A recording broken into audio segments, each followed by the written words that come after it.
नमस्ते। कक्षा 10 विषय गणित अध्याय 1 प्रश्नावली 1.2।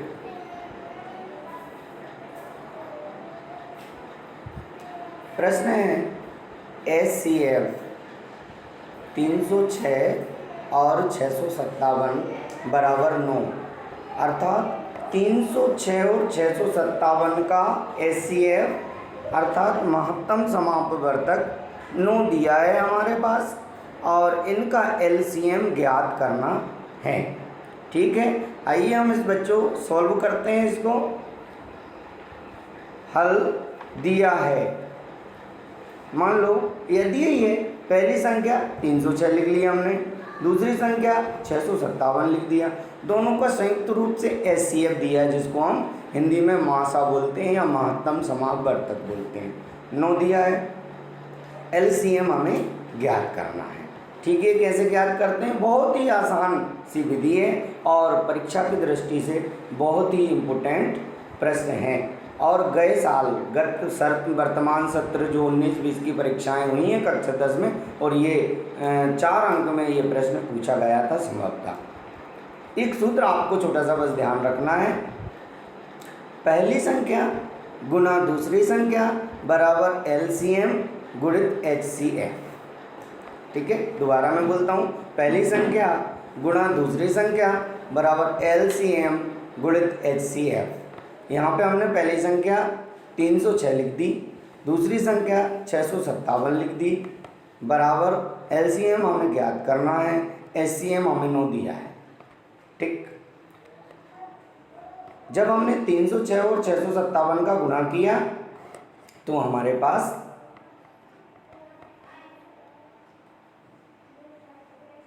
2,01,042 प्राप्त हुआ।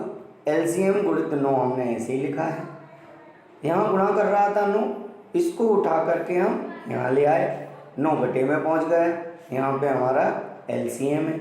9 से जब हम इसको 2,01,042 को जब भाग लगाएंगे तो 22,338 हमें प्राप्त होगा जो LCM होगा। अतः 306 / 657 का LCM 22,338 होगा। LCM को हम लासा भी बोलते हैं, लघुत्तम समापवर्तक भी बोलते हैं। इस प्रकार ये 1.2 का बहुत ही इम्पोर्टेंट प्रश्न था। आइए हम इसी क्रम में अगला प्रश्न देखते हैं। अभाज्य गुणनखंड विधि द्वारा जो निम्न पूर्णांक हैं उनका HCF और LCM ज्ञात करना है। संख्याएं दी हैं हमारे पास 12, 15 और 21। सर्वप्रथम हम क्या करेंगे, चूंकि उसने दिया है गुणनखंड विधि द्वारा, तो हम 12, 15 और 21 का गुणनखंड करेंगे। जब गुणनखंड हम करते हैं तो सबसे छोटी संख्या लेते हैं। 12 का गुणनखंड किया, सबसे पहले 2 से विभाज्य होगा, 2 से किया, 2 का 6 बार। ठीक है, फिर अगले क्रम में 6 किससे चला जाएगा, 2 से, फिर 2 का 3 बार। इस प्रकार से हमें 12 का गुणनखंड हुआ। हमने अब 15 का गुणनखंड किया, 3 से 5 × 15, 5 × 5, फिर हमने 21 का किया, 3 × 7 = 21, 7। ठीक है, इस प्रकार से हमने तीनों गुणनखंड किए। आइए यहाँ देखते हैं। 12 के गुणनखंडों को लिखा 2 × 2 × 3, 15 के गुणनखंड को लिखा 3 × 5 और 21 के गुणनखंड को लिखा 3 × 7। एक और आप छोटा सा काम इसमें कर लीजिएगा कि यहाँ पे गुणा 1 × 1 सब में लिख लीजिएगा। ठीक है, कभी कभी क्या होता है कि कोई भी कॉमन यदि नहीं आता तब हमें यहाँ एक कॉमन मिल जाता है, ये एक को हम उत्तर मान लेते हैं। बहुत सारे ऐसे सवाल होते हैं जिनमें बहुत सारी चीज़ें कोई भी कॉमन नहीं आएंगी तो हमें HCF प्राप्त करने में दिक्कत होती है। ठीक है, फिर अब हमने देखा यहाँ पे कॉमन क्या हो गया सब में। यहाँ पे जब देखा हमने तो ये देखिएगा आप, 3 इसमें भी था, 3 इसमें भी था, 3 इसमें भी था, तो कॉमन चीज़ क्या हो गई, 3। तो वही हमारा HCF कहलाएगा।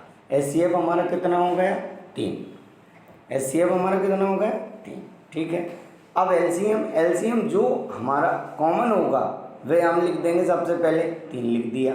फिर हम सबसे पहले ऊपर क्या बचा देखो, आप 2 गुणा 2, 2 गुणा 2 उतार लिया। फिर नीचे क्या बचा 5, ये 5 उतार लिया। उसके नीचे क्या बचा 7, ये 7 बचा दिया। फिर इन सब का गुणा कर लिया। 7 का 5 में 35 हो गया, 35 का 2 में 70 हो गया, 70 का 2 में 140 हो गया, 140 का 3 में 420 हो गए और ये एलसीएम 420 हमें आ गया। इस प्रकार से हमने अभाज्य गुणनखंड विधि के द्वारा एचसीएफ और एलसीएम निकालना सीखा था। हमने इससे पूर्व के वीडियो में यूक्लिड विभाजन विधि द्वारा एचसीएफ ज्ञात करना सीख लिया है। आप किसी भी प्रकार की समस्या के लिए जो कक्षा 10 उक्त सवालों से रिलेटेड हो, मेरे व्यक्तिगत मोबाइल नंबर 8269012144 पर निसंकोच संपर्क कर सकते हैं। अब हम इसी क्रम में 1.3 प्रश्नावली का एक बहुत ही मोस्ट इम्पोर्टेंट प्रश्न हल करते हैं, जिसको सभी शिक्षक कह देते हैं कि याद कर लीजिएगा। चूँकि समझ लिया तो गणित में बहुत आसान हो जाता है। ये सवाल इस वर्ष की परीक्षा में भी आया था और आगे भी बहुत ही इम्पोर्टेंट है। ये प्रश्न है, सिद्ध कीजिए √5 एक परिमेय संख्या है। इसको बहुत अच्छे से समझिएगा आप बच्चों। हल किया, हमें सिद्ध करना है √5 एक परिमेय संख्या है। हमने इसके विरोध में मान लिया कि √5 परिमेय संख्या है जो दिए गए कथन के विपरीत है। हमने इसके विरोध में एक चीज़ ये मान ली कि नहीं भैया ये तो परिमेय संख्या है। ठीक, आपको समझ में आया इतना? ठीक है, चलिए अब आगे चलते हैं। हमने 2 पूर्णांक ए और बी ज्ञात कर सकते हैं। हमने अपने मर्जी से ए और बी 2 पूर्णांक ज्ञात किए, ऐसे लिख लिए, ज्ञात कर सकते हैं। और उसको लिख दिया √5 बराबर a/b, ऐसे लिख लिए। ठीक, जहाँ पे b क्या होना चाहिए, 0 नहीं होना चाहिए। ठीक है साहब, मान लो अब दोबारा माना a व b एक के अतिरिक्त कोई उभयनिष्ठ गुणनखंड है, तो हम उस उभयनिष्ठ गुणनखंड से भाग देकर a और b को सहअभाज्य बना सकते हैं। मान लो यदि एक है, एक के अतिरिक्त और भी कोई उभयनिष्ठ गुणनखंड, एक से गुणनखंड a और b में आते हैं, तो हम इसको सहअभाज्य बना सकते हैं। तो आइए हम चेक करते हैं कि इसके एक से अधिक गुणनखंड हैं या नहीं है। हमने √5 बटे में 1 लगा लिया और बराबर a/b लिखते हैं। ठीक है, जब त्रिया गुणा किया, √5 का b में किया तो b √5 आ गया। ठीक, और a का 1 में किया तो a आ गया। अब हमने क्या किया, दोनों ओर वर्ग कर दिया। दोनों ओर जब वर्ग करेंगे b √5 के ऊपर वर्ग बराबर a का वर्ग। यहाँ पे √5 रूट और रूट का जब वर्ग करते हैं तो रूट हट जाता है, रूट कैंसिल हो जाता है। ऐसे √5 गुणित √5 हुआ, इसमें रूट से रूट कैंसिल हो गया तो हमारे पास 5 बचा। क्या बचा, 5b² बराबर a²। किसी प्रकार की कोई समस्या?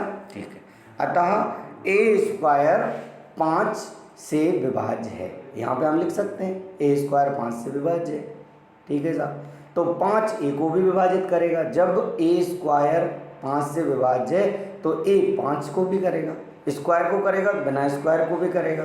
ठीक है, अब हमने एक और मान लिया a बराबर 5c लिख सकते हैं हम, जहाँ c1 क्या है, जहाँ c1 पूर्णांक है, जहाँ एक c1 पूर्णांक है।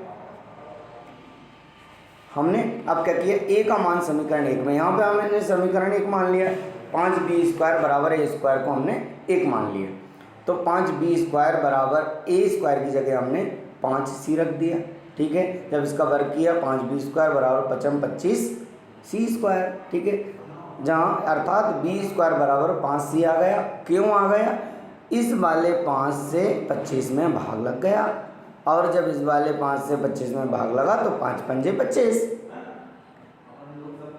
तो अतः b² 5 से विभाज्य हो जाता है, इसलिए b भी 5 से विभाज्य हो जाएगा। यहाँ पे हमने अभी a को चेक किया था, अब b को चेक कर लिया। और आगे चलते हैं, अतः ए और बी में कम से कम एक घनिष्ठ गुणनखंड 5 है, क्योंकि हमने अभी चेक किया है ना, ए भी विभाज्य 5 से है, ए स्क्वायर भी विभाज्य 5 से है, बी भी 5 से विभाज्य है और बी स्क्वायर भी है। परंतु इससे इस तथ्य का विरोध प्राप्त होता है कि ए और बी सहभाज्य है। एक के अतिरिक्त भी गुणनखंड हुए ना इसके, एक अकेला होता तो सहभाज्य हो जाते। चलिए, तो ये विरोधाभास अभिकल्पना के कारण हुआ है कि √5 एक परिमेय संख्या है। हमने क्या माना था वहाँ पे, √5 एक परिमेय संख्या है। अतः हम निष्कर्ष निकालते हैं कि √5 परिमेय नहीं है। यहाँ पे क्या हो गया, परिमेय नहीं है। अब जब परिमेय नहीं है तो क्या हो गई, अतः निष्कर्ष निकालते हैं कि √5 एक अपरिमेय संख्या है और यही हमारा उत्तर होगा। तो आप सभी छात्र छात्राओं इसी प्रकार √3 व √2 पर अपरिमेय संख्या हैं, ऐसे प्रश्न दिए हैं।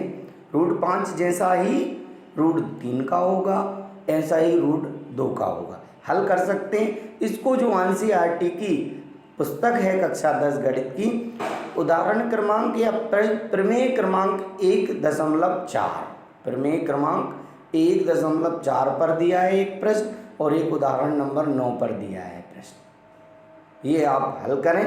इसके पश्चात भी किसी भी समस्या के लिए आप मुझे मेरे व्यक्तिगत मोबाइल फ़ोन पर संपर्क कर सकते हैं। इस प्रकार हमारा ये एक अध्याय महत्वपूर्ण प्रश्नों के साथ 2 वीडियो में कंप्लीट हुआ।